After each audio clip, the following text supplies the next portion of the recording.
ሰላም የእግዚአብሔር ቤተሰቦች እንኳን ወደ ቻናላችን በሰላም መጣችሁ። በህይወታችን ውስጥ ከምንወስናቸው ትልልቅ ውሳኔዎች መካከል የህይወት አጋርን መምረጥ አንዱና ዋናው ነው። ብዙ ጊዜ ይህ ሰው እግዚአብሔር ያዘጋጀልኝ ትክክለኛው ሰው ይሆን ብለን እንጠይቃለን። ለመሆኑ እግዚአብሔር ትክክለኛውን ሰው ሲያዘጋጅልን የሚያሳዩ መጽሐፍ ቅዱሳዊ ምልክቶች ምንድን ናቸው? ዛሬ በዚህ ቪዲዮ ህይወታችሁን የሚቀይሩ እና እግዚአብሔር የሰጣችሁን አጋር እንድትለዩ የሚያስችሏችሁን 5 ድንቅ ምልክቶች ከመጽሐፍ ቅዱስ እውነታ ጋር እናያለን። እስከ መጨረሻው አብራችሁን ቆዩ። ምክንያቱም የመጨረሻው ምልክት ብዙዎቻችን የምንስታቸው ግን በጣም ወሳኝ ምልክቶች ናቸው።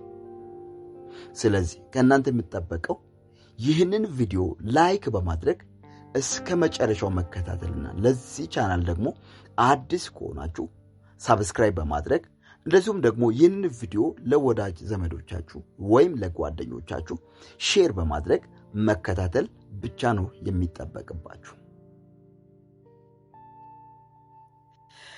ወደ ምልክቶች ከመሄዳችን በፊት አንድ ትልቅ እውነት ልንገራችሁ።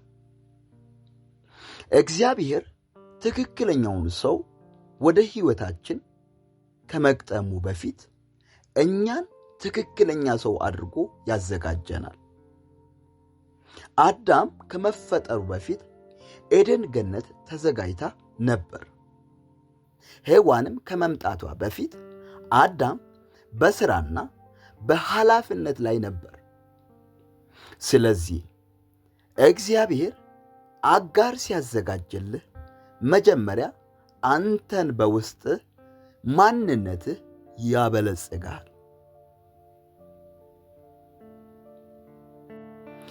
ክፍል 2 5 ዋና ዋና ምልክቶች። ምልክት 1 በልባችሁ ውስጥ የሚሰፍን መለኮታዊ ሰላም። ፊልጵስዩስ መጽሐፍ ምዕራፍ 4 ከቁጥር 7 ላይ እንዲህ ይላል፣ አእምሮንም ሁሉ የሚያልፍ የእግዚአብሔር ሰላም ልባችሁንና ሐሳባችሁን በክርስቶስ ኢየሱስ ይጠብቃል።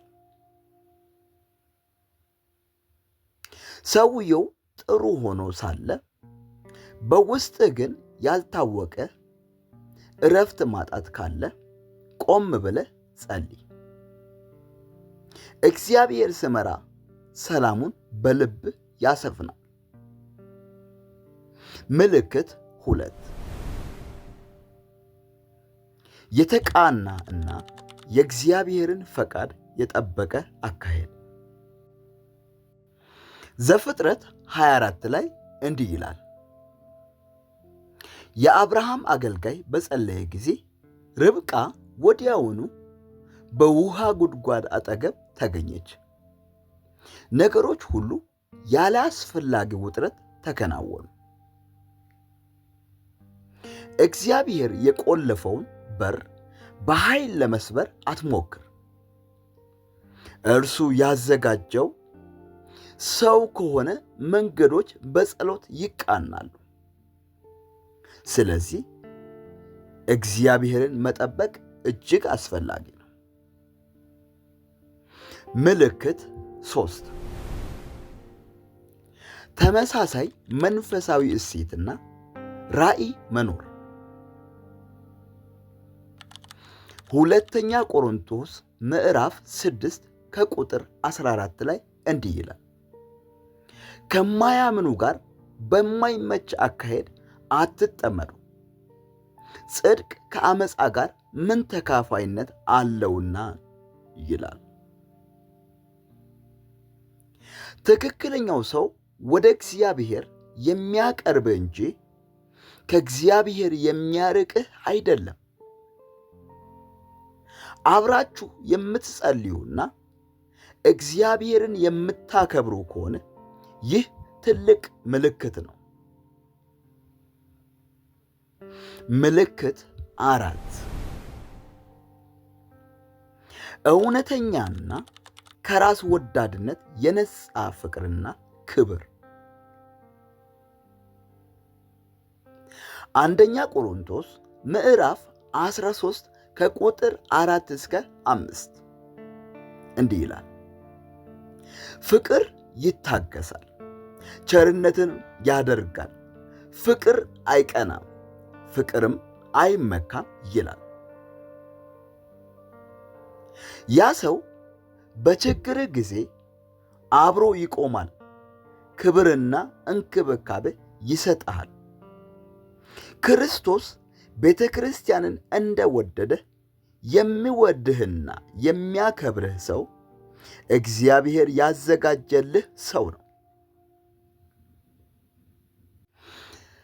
ምልክት 5 የሽማግሌዎች ወይም የመንፈሳዊ አባቶች ምክርና ምስክርነት።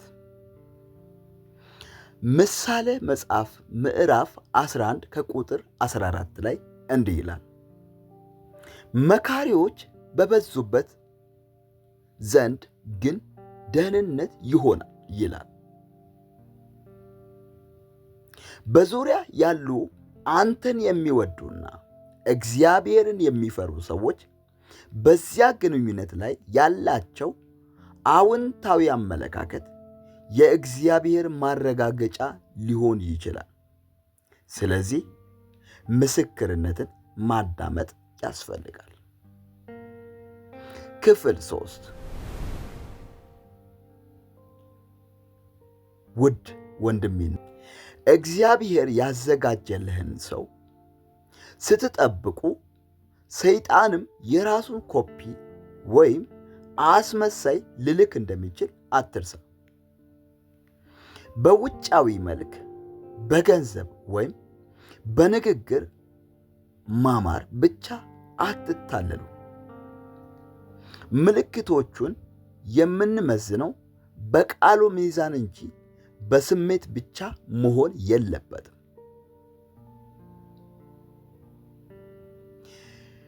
እግዚአብሔር ላንቺ ያዘጋጀው ሰው አለ። ጊዜው የዘገየ ቢመስልም የእግዚአብሔር ሰዓት ግን ሁል ጊዜ ትክክል ነው። በትዕግስት ጠብቅ፣ በጸሎት በርታ። ዛሬ ከተነጋገርንባቸው 5 ምልክቶች መካከል በአሁኑ ሕይወታችሁ ላይ የታያችሁ የትኛው ነው? አስተያየቶቻችሁን ከታች በኮመንት መስጫው ላይ አካፍሉኝ።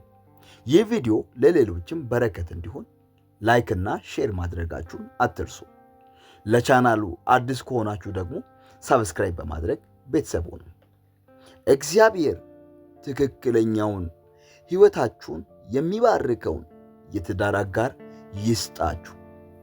በሚቀጥለው ቪዲዮ እስከምንገናኝ ሰላም፣ የእግዚአብሔር ከሁላችሁ ጋር ይሁን። ሻሎም።